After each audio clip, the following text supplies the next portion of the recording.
Mesdames, Messieurs, bonjour et bienvenue dans ce flash spécial. Nous recevons ce matin le ministre d'État, ministre de l'administration territoriale et de la décentralisation, porte-parole du gouvernement, le colonel Abdoulaye Maïga. Bonjour, monsieur le ministre. Bonjour. Vous avez un décret à lire. Tout à fait. Merci infiniment. Au nom de nos plus hautes autorités, j'ai l'insigne honneur de donner lecture du décret numéro 2023-0276/PTRM du 5 mai 2023 portant convocation du collège électoral, ouverture et clôture de la campagne électorale à l'occasion du référendum constitutionnel.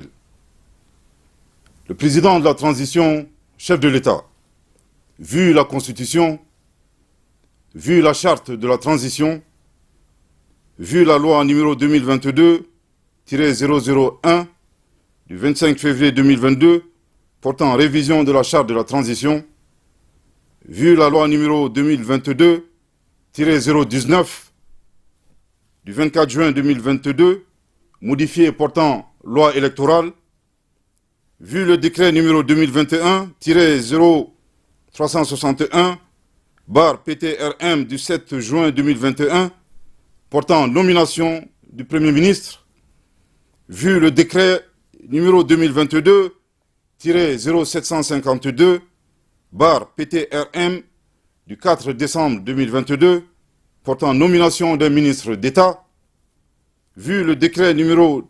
2021-0385/PTRM du 11 juin 2021 modifié portant nomination des membres du gouvernement statuant en Conseil des ministres, décrète. Article 1er. Le collège électoral est convoqué le dimanche 18 juin 2023 sur toute l'étendue du territoire national et dans les missions diplomatiques et consulaires de la République du Mali, à le fait de se prononcer sur le projet de constitution annexé au présent décret. Toutefois, les membres des forces de défense et de sécurité voteront par anticipation le dimanche 11 juin 2023, conformément à la loi électorale. Article 2. Les électeurs auront à répondre par oui ou par non à la question suivante. Je cite: approuvez-vous le projet de constitution? Fin de citation. Article 3. Le bulletin de vote de couleur blanche correspond au oui et le bulletin de couleur rouge au non. Article 4. La campagne électorale à l'occasion du référendum constitutionnel est ouverte le vendredi 2 juin 2023 à 0 heure. Elle est close le vendredi 16 juin 2023 à minuit. Article 5. Le ministre d'État, ministre de l'administration territoriale et de la décentralisation, le ministre de la Défense et des anciens combattants, le ministre de la Justice et des droits de l'homme, garde des Sceaux, le ministre de la Refondation de l'État, chargé des relations avec les institutions, le ministre de la Sécurité et de la Protection civile, le ministre des Affaires étrangères et de la coopération internationale, le ministre de l'Économie et des Finances, le ministre de la Communication, de l'économie numérique et de la modernisation de l'administration, et le ministre délégué auprès du Premier ministre, chargé des réformes politiques et institutionnelles, sont chargés, chacun en ce qui le concerne, de l'exécution du présent décret, qui sera enregistré et publié au journal officiel. Bamako, le 5 mai 2023, le président de la transition, chef de l'État, son Excellence, le colonel Assimi Goïta. Merci de votre très aimable attention. Merci, monsieur le ministre. Alors, tout à l'heure, nous avons une première question à vous poser. Qu'est-ce qui justifie cette nouvelle date-là pour le référendum? Merci. Avant tout propos, je voudrais ici rappeler la vision de son Excellence, le colonel Assimi Goïta, président de la transition, chef de l'État. C'est celle de mener évidemment de retourner à l'ordre constitutionnel, mais avant ce retour, de mener des réformes politiques et institutionnelles prioritaires. Et cette vision prend en compte les aspirations profondes de notre peuple, aspirations exprimées lors des assises nationales de la refondation.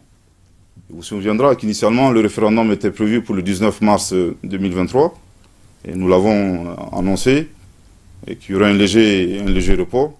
Donc la nouvelle date du 18 juin 2023 qui vient d'être donnée prend en compte un certain nombre de réformes qui ont été menées, des dispositions prioritaires qui ont été prises entre le mois de mars et jusqu'à présent. Évidemment, cette nouvelle date traduit à la fois le respect de la parole donnée. Je crois que c'est très important, surtout dans notre culture. Également, l'engagement du chef de l'État à respecter les recommandations des assises nationales de la refondation. À titre de rappel, l'adoption d'une nouvelle constitution fait partie, justement, de ces recommandations exprimées par notre peuple lors de cet important forum. Ensuite, je voudrais également préciser que l'application du chronogramme des réformes politiques et institutionnelles, conformément aux instructions du chef de l'État, obéit à un principe clé, c'est la recherche constante d'un équilibre entre, d'une part, l'inclusivité et le consensus, et d'autre part, le respect des délais, donc le temps imparti à cette transition. Aujourd'hui, à la fois, le projet de constitution et l'organisation du référendum résultent justement de ce principe-là. Alors, Monsieur le ministre, est-ce que toutes les dispositions sont prises pour la tenue de ce référendum qui se tiendra le 18 juin prochain? Je voudrais aussi rappeler à l'opinion qu'il existe maintenant dans notre pays un organe unique chargé de la gestion des élections, à savoir l'autorité indépendante de gestion des élections, qui a pour mission justement de prendre en charge tous les aspects, toutes les opérations liées à la fois aux élections et à l'organisation du référendum.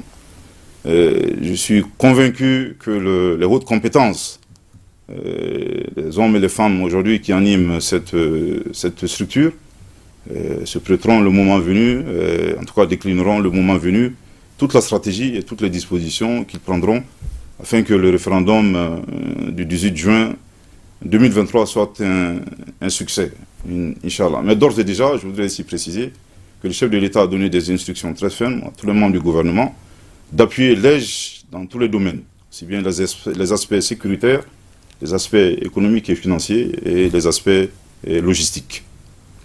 Alors nous sommes à un mois, quelques jours de ce référendum. Il est important de rappeler le sens que ce référendum a pour notre pays. À mon humble avis, ce qu'il faudrait garder à l'espoir, c'est cette phrase prononcée par le chef de l'État lors de la cérémonie de remise du projet de constitution, après l'étape de finalisation. Finalisation à laquelle toutes les forces composantes de notre pays ont participé. Je pense qu'il a très clairement dit qu'il s'agit d'un espoir. L'espoir, en tout cas, pour le peuple malien, d'asseoir et de raffermir notre démocratie. C'est cette phrase que je retiens, en rappelant également qu'il s'agit qu'il y a déjà, avant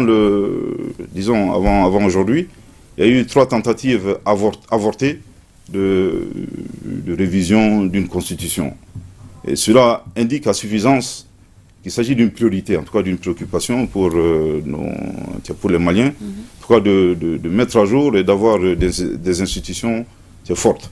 Aujourd'hui, ce projet de constitution est l'espoir de notre pays, pour la simple raison que dans une société, dans un pays, la constitution constitue la norme fondamentale. Aujourd'hui, le socle juridique du Mali-Croix, voulu par les Maliens, commence justement par cette constitution. C'est d'autant plus important pour nous que depuis 2012, le Mali fait face à une crise multidimensionnelle, je dirais, que je qualifierais d'existentielle, dans les moments sombres. Je voudrais juste rappeler quelques épisodes traumatisants. C'est la perte de 55% de notre territoire national et bien entendu toutes les victimes de ce drame depuis 2012 à nos jours. Donc il est très important honnêtement qu'on se retrouve et que nous tentons de donner un nouvel élan à notre pays et que le Marikura soit une réalité. Alors, Monsieur le ministre, si vous avez un dernier message à l'endroit de vos concitoyens. Avant de terminer, je voudrais ici, au nom de nos plus hautes autorités, au nom de tout le gouvernement, remercier toutes les personnes de bonne volonté qui se sont investies et qui s'investissent tous les jours à vulgariser ce projet de constitution afin que les Maliens se l'approprient. Et je voudrais aussi préciser que très bientôt, cet effort sera renforcé grâce à l'action de la commission de vulgarisation gouvernementale de la Constitution, afin que justement les Maliens puissent se l'approprier. Mais il est également important que tous les Maliens gardent à l'esprit toutes les victimes de l'insécurité dans notre pays. Il est important que nous honorions leur mémoire. Et il est important également que le référendum se tienne, disons, soit teinté de paix, de sérénité et de tranquillité. Nous n'avons pas le luxe de nous diviser davantage. Je pense que c'est un moment, en tout cas c'est une occasion que nous avons de renforcer la cohésion nationale.